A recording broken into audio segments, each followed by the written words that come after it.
미국이 한때 영화 어벤져스에 나오는 주인공들처럼 세계 평화를 지켜주는 것처럼 보여지는 때도 있었죠. 그런데 이제 엄청난 변화가 생겼습니다. 지난 금요일에 미국에서 정말 충격적인 보고서를 발표했죠. 바로 2026 NDS 보고서라는 건데 국방 전략을 발표한 겁니다. 이게 미국 국방의 최상위 문서거든요.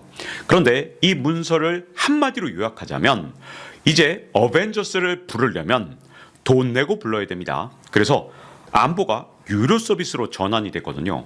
심지어 이게 구독 서비스이기 때문에 매년 미국의 돈을 내야 안보 서비스를 받을 수 있게 됐습니다. 그런데 한국 언론만 보면 이게 정확하게 뭔지 이해조차 할 수가 없게 되어 있습니다. 왜 그러냐? 자, 이 NDS 보고서에 대해서 한국의 기사들은 전부 다 제목이 어떻게 되어 있냐? 미국의 국방 전략으로 한국 정부는 대북 억제에 주된 책임을 져야 된다. 진짜 모두 다 그렇게 썼어요. 그래서 NDS 보고서가 마치 한국을 타겟팅해서 한국만 대상으로 보고서를 내는 것처럼 써놨습니다. 자, 이렇게 기사를 쓰면 정말 큰일 납니다. 왜냐하면 대한민국만 바뀐 게 아니라 이게 글로벌 질서 자체가 바뀐 건데 이렇게 미국이 한국을 겨냥한 듯 써버리면 그러면 우리가 앞으로 안전자산에 어떻게 투자할지 그리고 방위산업에 어떻게 투자할지 투자 자체를 혼란스러워할 수밖에 없거든요. 그래서 NDS 보고서를 정확하게 이해하고 안전자산과 그리고 방위산업의 변화에 대해서 면밀하게 검토해 보도록 하겠습니다. NDS 보고서는 앞으로 미국의 글로벌 전략이 완전히 바뀌었다는 걸 보여주고 있는데 뭐가 바뀌었냐? 첫 번째, 미국의 안보 순위가 본토 방어로 바뀌었습니다. 예전에 미국의 안보 순위에서 본토 방어는 아예 거론조차 안 됐습니다. 왜? 이것 자체가 아예 문제가 된다고 생각하지 않았기 때문이거든요. 자, 그리고 또 어떤 변화가 있었냐? 세계 경찰 역할을 하던 미국이 이제는 용병 서비스로 전환해서 모든 동맹한테 예외 없이 이제 돈을 받고 너의 안보를 지켜주겠다. 이거 한국한테만 이렇게 얘기한 게 아니라 유럽, 일본, 대만 모든 나라한테 정말 예외 없이 적용이 됩니다. 그리고 이렇게 돈을 받는 방식이 구독 서비스가 돼서 매년 방위비를 갖다 바쳐야 이제 안보를 지켜주는 시스템으로 바뀌었습니다. 이것도 모든 동맹에 예외가 없습니다. 미국의 전쟁부, 국방부라고 불렸던 바로 전쟁부의 첫 번째 프라이어티, 가장 큰 목표는 미국 본토를 방어하는 것이다. 이렇게 써놨습니다. 그리고 사파 하나가 100마디 말보다 더 강한 메시지를 줬는데 NDS 2026년 이 안보 환경 서브 챕터의 표지가 뭐냐? 바로 옛날 아메리카 대륙의 지도입니다. 세계 지도가 아니라 아메리카 대륙 고지도를 놓고 안보 환경이라고 제목을 줬습니다. 그러니까 이건 1823년 먼로주의의 부활을 사파로 상징했다. 이렇게 볼 수 있는데 먼로주의가 뭐냐? 먼로 대통령이 주장했던 거죠. 우리 아메리카 대륙은 우리의 영향권 안에 있으니까 건드리지 마. 북미, 남미 다 우리 거야. 그러니까 너희 유럽 애들은 이 아메리카 대륙에 대해서 관심을 끊어라 라고 했던 게 먼로주의인데 결국 남미까지는 우리 땅이다. 이렇게 선언을 한 것이나 다름이 없죠. 대신 나머지에 대해서 관심 없다는 것을 이 지도 하나로 보여준 셈이 됐습니다. 트럼프판 먼로주의를 뭐라고 부르느냐? 돈로주의라고 부르죠. 도널드 트럼프의 돈과 그리고 먼로의 로를 따서 돈로주의라고 부르는데 트럼프식 신고립주의다 이렇게 말할 수 있습니다. 근데 이 고립이라는 게 뭐냐? 아메리카 대륙, 그게 북미든 남미든 다 그건 우리 거. 그리고 나머지 대륙은 니들 알아서 해. 이런 뜻입니다. 이게 무슨 뜻이냐? 남미 사람들을 미국 사람만큼 잘 살게 하겠다는 뜻이 아니라 남미에 있는 여러 자원이나 식량이나 이런 건 우리 미국 영향하에 있다. 이런 뜻입니다. 근데 이름이 하필이면 돈로주의이기 때문에 한국말로 뭔가 트럼프주의를 꿰뚫고 있는 것처럼 보이거든요. 모든 것을 돈으로 사겠다. 우호관계나 동맹, 안보 이 모든 것을 이제는 돈으로만 주고받겠다는 거예요. 이념이나 아니면 우리 형제다 이런 거 없어요. 무조건 돈을 주면 안보를 지켜줄 것이고 만약에 돈을 안 주면 동맹이고 나발이고 없다. 이렇게 국제관계가 입금의 시대로 바뀐 겁니다. NDS 2026에서 가장 곤란해진 건 우리 한국도 있지만 유럽도 마찬가지인데요. NDS 2026 문서에 뭐라고 써놨냐? 러시아가 유럽의 영향력을 확대하는 것은 유럽의 문제다. 그러니까 유럽이 주된 책임을 갖게 된다. 여기에 대해서 미국은 제한적인 책임만 가져간다. 이렇게 미국과 유럽의 역할을 완전히 분리했습니다. 다시 말해서 유럽은 미국에 의존하지 않는 독자 방위 능력을 키워야 생존이 가능한 세상으로 바뀌었다는 겁니다. 그런데 러시아야 그렇다 치고요. 중국에 대한 억지 전략조차 일부 우리 동맹국한테 떠넘겼는데 2022년 문서에서는 중국을 억제하는 게 1순위였습니다. 그런데 이번에는 중국 억지가 2순위로 밀렸거든요. 그리고 우리 미국 혼자 중국을 막지 않겠다. 너희들도 고통을 분담해라. 이렇게 했거든요. 그래서 중국의 억지와 균형에 동맹국의 기여가 필수적이라고 명백히 밝혔습니다. 그래서 대러시아에 대한 유럽 책임은 Primary Responsibility 이렇게 주된 책임이라고 했고요. 대중국에 대한 아시아나 아니면 태평양 국가들의 책임은 Vital Contribution 필수적 기여라는 표현을 썼습니다. 자, 그러면 이게 무슨 뜻이냐? 대중국 전략에 이원화를 한 거예요. 어떻게 이원화를 했냐? 미국의 몫은 하이엔드 쪽입니다. 그래서 미국 본토에서 날리는 미사일, 핵우산, 우주 감시, 사이버 공격 이건 우리 미국이 책임져 줄게. 그래서 우리는 첨단 무기 개발하고 뭐 이렇게 뒤로 좀 물러나 있을 거야. 근데 너희들 일본, 호주, 한국 너희들은 중국을 견제해야 돼. 그래서 일본, 호주 너희들은 중국 함대의 길목을 차단하고 미사일 기지를 제공해라. 이렇게 요구를 하는 겁니다. 그래서 중국이 공격할 때 여러분 어디부터 공격할까요? 중국 함대의 길목을 차단한 군사시설, 특히 미사일 기지를 공격할 텐데 중국이 공격할 때 1차 타겟이 될 위험성이 높은 겁니다. 그리고 한국 같은 경우는 북한을 전담해라. 그래서 미국이 중국에 집중할 수 있도록 너희 한국이 이제 주된 책임을 갖고 나서라. 이렇게 한국한테 요구했습니다. 자, 그러면 이게 무슨 뜻이냐? 만약에 중국하고 무력 충돌까지 하는 유사시가 오면 우리 미국은 뒤에서 안전하게 원격 첨단 무기로 억제를 하거나 아니면 중국하고 싸워줄 텐데 피 흘리고 싸우는 건 한국, 일본, 대만, 호주 너희들이 해라. 태평양 아시아 국가들 너희들 책임이야. 이렇게 이원을 한 겁니다. 미국의 국방 전략에서 아주 또 크게 바뀐 게 있죠. 뭐라고 얘기했냐? 우리 미국은 용감한 아들, 딸들을 보내서 무의미하게 전쟁을 거듭하면서 지구 반대편에서 정권을 전복하고 또는 국가를 건설하는 것을 거부한다. 여러분, 그러면 여기에 해당되는 나라들이 어떤 나라가 있을까요? 뭐 중동에 있는 나라들도 되겠지만 지구 반대편? 그러면 대만 같은 나라들이 떠오르겠죠? 그러니까 우크라이나 같은 사태가 일어나도 대만을 도와주거나 싸워주는 일을 하지 않겠다라고 선언한 셈입니다. 그런데 무조건 안 지켜주겠다고 또 딱 잘라 말한 건 아닙니다. 돈을 내면 지켜주겠다는 의미가 들어있습니다. NDS 2026에 뭐라고 돼 있냐? 동맹국과 파트너들의 부담을 확대하겠다. 이렇게 얘기를 했고요. 동맹들은 의무적으로 GDP의 5%를 국방비에 써라. 아니 미국은 3.4% 쓰는데 이거 너무한 거 아닌가요? 그리고 우리 대한민국이나 대만이 2.5%를 써왔거든요. 이것도 많다고 난리였습니다. 그런데 지금까지 전쟁 위협이 없던 국가들은 대부분 GDP 대비 2% 안쪽으로 국방비 써왔는데 갑자기 5%를 쓰라는 겁니다. 그러면 지금까지 방위 산업을 키워오지 않았기 때문에 이렇게 국방비를 2배, 3배로 늘리면 당연히 미국의 무기를 훨씬 많이 사줄 수밖에 없겠죠. 이렇게 국방비를 늘리면 미국이 안보를 지켜줄 수도 있다라고 슬쩍 흘렸습니다. 그러니까 미국은 이제부터 돈을 내는 나라한테만 안보를 지켜주는 일종의 용병 기업이 됐다라는 걸 선언한 셈이 됐습니다. 그리고 우리나라 입장에서는 약간 찝찝한 게 한국만 콕 찍어서 좀 더 강조를 했습니다. 우리하고 정확하게 유럽을 강조했는데 동아시아에서는 우리만 나왔기 때문에 이게 약간 찝찝은 하죠. 근데 우리나라 언론들은 거의 100이면 100 이렇게 달았습니다.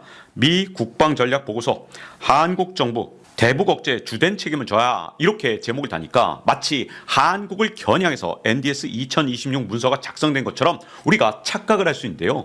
이 문서는 절대로 한국만 타겟팅해서 만들어진 문서는 아닙니다. 왜 그러냐? NDS 2026 문서에 주된 책임이라는 표현은 곳곳에 등장하거든요. 예를 들어서 러시아의 위협에 대해서 유럽은 주된 책임을 진다. 이런 표현이 나와 있고요. 그리고 이스라엘과 사우디 등은 이란 방어에 주된 책임을 진다. 또 역시 중동 지역에서도 주된 책임이라는 표현이 나옵니다.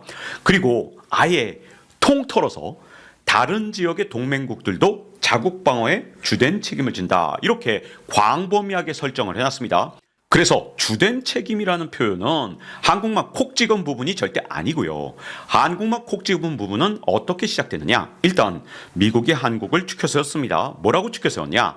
한국은 파워풀 밀리터리, 강력한 군사력을 갖고 있다. 그리고 높은 국방비를 쓰고 있다. 다행이에요. 5%로 늘리라 그러면서 우리가 국방비를 많이 쓰고 있다고 해줬으니까 그나마 다행이다. 이런 생각이 들고요. 그리고 탄탄한 방위산업이 있다. 이렇게 추켜 세웠습니다. 그리고 나서 뭐로 연결되느냐? 북한의 위협에 대해서는 야, 한국 니들 잘났잖아. 우리 미국한테 의존하지 말고 한국 스스로 주된 책임을 져라. 이렇게 국방전략에 나와 있는 거거든요. 니들 알아서 책임져. 이렇게 말한 거니까 이게 우리 한국한테 좋다고는 볼 수 없죠. 그러면 미국이 왜 한국만 콕 찍었냐? 여기에는 이유가 있습니다. 여러분, 트럼프 대통령은 가장 무시무시한 협상가죠. 약한 고리를 노려서 거기를 파고든 다음에 나머지 나라들을 여기에 전부 다 엮어 넣는 그런 전략을 씁니다. 그런데 지금까지 무역에서 가장 약한 고리는 일본이었다고 할 수 있죠. 관세 협상에서 일본을 지렛대로 공격한 다음에 그 다음에 유럽과 한국을 차례로 공략해서 결국 트럼프 대통령이 원하는 것을 얻어냈습니다. 그런데 안보 문제는 관세 문제랑 다르게 한국이 가장 약한 고리거든요. 왜 그러냐? 우리 한국은 가장 비탄력적인 수요자입니다. 무슨 말이냐? 안보 인질이죠. 우리는 유럽이나 일본보다 어쨌든 안보 불안감이 큰 나라입니다. 그래서 한국을 먼저 공략하면 한국을 지렛대로 이용해서 유럽과 일본을 이번에는 옥죄 수 있기 때문에 우리 한국을 첫 번째 타겟으로 삼았다고 추정해 볼 수 있습니다. 이게 과거의 미국 대통령이라면 동맹이 중요하고 그리고 저 공산주의랑 싸워야 돼 이런 것들이 중요해서 가치관이 중요했는데 지금은 완전히 달라져서 돈 되는 놈한테 도움을 주겠다 이런 방식으로 바뀌었기 때문에 지금 돈을 가장 많이 내줄 그런 대상으로 우리 한국을 꼽았다고 볼 수 있거든요. 이거 완전히 비즈니스맨적인 그런 협상 전략이라고 볼 수 있죠. 게다가 우리 한국은 미국에 없는 방산 제조 그리고 생산 능력이 뛰어난 나라죠. 미국이 물론 뭐 팔란티어 같은 뛰어난 이 방산 AI 기업도 있고 뭐 여러 가지 첨단 기술은 다 갖고 있지만 문제는 전투함들이 지금 다 노후화되고 어떻게든 재건조를 하거나 아니면 수리를 해야 되는데 드라이독 이걸 고칠 곳이 없기 때문에 지금 미국에서 엄청난 곤란을 겪고 있거든요. 그래서 우리나라를 상대로 미국 함정 수리라든가 아니면 건조라든가 곶감 빼먹듯이 우리나라의 전투함 건조 능력을 빼가고 싶은데 여기에서 한국을 압박을 하잖아요. 그럼 우리가 어쩔 수 없이 조선업이나 아니면 이런 방산 제조 능력을 미국한테 헐값에 넘길 수 있는 게 아니냐 이렇게 트럼프 대통령은 어디까지나 장사꾼적인 그런 접근을 했다고 볼 수 있죠. 게다가 우리나라는 중국 수출 의존도가 굉장히 높은 나라죠. 여러분 대만은 중국 수출 의존도가 40%입니다. 호주가 35%, 한국이 25%로 3위 국가예요. 여러분 호주가 이렇게 대중 수출 의존도가 높기 때문에 어떤 일이 있었냐? 2007년부터 10년까지 호주의 총리 케빈 러드 같은 사람은 아예 대놓고 친중 성향을 보였습니다. 왜? 돈을 벌어온 곳이 중국이니까 친중인 게 그때 당시엔 더 인기가 있는 전략이라고 오판을 했던 거죠. 그런데 현 정권도 어떻게 하고 있느냐? 안보는 미국하고 협의하면서 어떻게든 중국하고 경제적으로는 잘 지내려고 교묘한 줄타기라고 있습니다.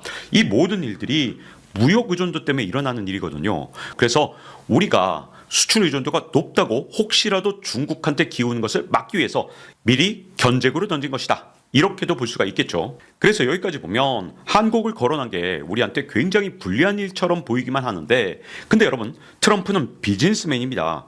거래만 잘하면 한국에 기회가 될 수 있는 분야도 있거든요. 예를 들어서 방위비 분담금을 현금으로 준다. 그러면 그 돈은 그냥 날아가는 겁니다. 대신 국방비를 증액해서 우리가 중국을 견제해 주겠다. 이 작전이 통했던 적이 있죠. 트럼프 대통령하고 우리가 협상할 때 우리가 핵 추진 잠수함을 만들 수 있도록 트럼프 대통령이 승인을 해주면 우리의 핵 추진 잠수함으로 중국을 견제해 줄 수 있습니다. 라고 했더니 트럼프 대통령이 핵 추진 잠수함에 대해서 오케이 사인을 보내줬지 않습니까? 이것처럼 우리가 국방비를 증액해서 어떻게든 국방 R&D를 통해서 연구개발비를 엄청나게 쏟아붓는다면 혁신 산업을 육성하는 데 쓸 수 있거든요. 이게 대트럼프 전략으로 굉장히 효율적인 게 여러분 원래 자율주행차 그리고 mRNA 백신 등등 여러 가지 최신 기술의 원천 기술을 개발한 데가 어디냐? 미국의 국방연구소입니다. 원래 방위비를 쓸 때는 진짜 돈을 물수도 쓸 수 있거든요. 그 예산의 효율성을 따지지 않기 때문입니다. 그러니까 국방 R&D에 돈을 왕창 쏟아부으면 대한민국의 혁신 산업에 뿌리를 내릴 수 있기 때문에 오히려 방위비 현금으로 내는 것보다 훨씬 더 우리 대한민국의 미래에 도움이 될 수 있죠. 더군다나 전쟁이 점점 더 자주 일어나는 이런 세상에서는 국방비 R&D 예산을 대폭 증액해서 우리 대한민국의 방위 산업을 한 차원 끌어올린다면 대한민국의 미래를 위해서 훨씬 더 나은 전략이라는 거죠. 미국의 2020년 국방 전략에서 한국만 콕 찍은 건 어쨌든 우리한테 불리한 점이 많습니다. 하지만 우리가 이걸 어떻게 활용하느냐에 따라서는 기회로 바꿀 수도 있기 때문에 지금부터 치열하게 고민해야 될 부분이 있는 것 같고요. 그런데 트럼프 대통령이 하나 놓치고 있는 게 있죠. 이런 식으로 전 세계 평화를 지키는 그런 역할을 이제 미국이 하지 않겠다고 선언하고 그리고 돈을 달라고 자꾸만 요구하게 되면 어떤 문제가 생기느냐. 여러분, 그동안에 미국의 대통령들이 바보라서 유럽의 평화를 지켜주고 동아시아의 평화를 지켜줬던 게 아닙니다. 공짜가 아니었어요. 그 대가로 얻었던 건 미국이 우방을 통해서 세계의 질서를 주도할 수 있었고요. 그리고 달러를 안심하고 쓸 수 있었기 때문에 달러 패권을 강화시켜주는 엄청난 역할을 했거든요. 그런데 이제 미국이 더 이상 평화를 지켜주지 않는다? 미국을 예전만큼 믿을 수 없다? 그럼 어떻게 되느냐? 최근에 그린란드 사태가 일어났을 때 덴마크가 미국 국채를 팔아버리겠다 막 이렇게 난리를 쳤던 것처럼 이제 탈달러 탈미국을 선언하는 유럽 국가들이 늘어나면서 점점 자금이 미국에서 떠나면서 어디로 몰려갈까요? 이제 달러 대신 믿을 수 있는 자산, 금이나 은 같은 귀금속으로 몰려갈 가능성이 굉장히 커지고요. 트럼프 대통령이 이런 걸 자꾸만 발표할 때마다 금값이나 은값이 오르는 가장 큰 이유가 이제 달러 중심의 체제에서 점점 탈달러 중심의 체계로 변화해 나가고 있기 때문에 이런 변화가 있는 거거든요. 그래서 어벤져스의 역할을 포기하면 여러분 미국도 잃는 게 많습니다. 달러의 패권도 약화될 수밖에 없고요. 이 과정에서 세계 질서도 엄청나게 변화해 갈 겁니다. 자, 그 부분은 앞으로 지식한방에서 차근차근 다뤄볼 생각이니까요. 앞으로도 주목해 주시면 감사하겠습니다. 자, 이제 지식한방을 마칠 시간입니다. 다음 시간에 뵙겠습니다.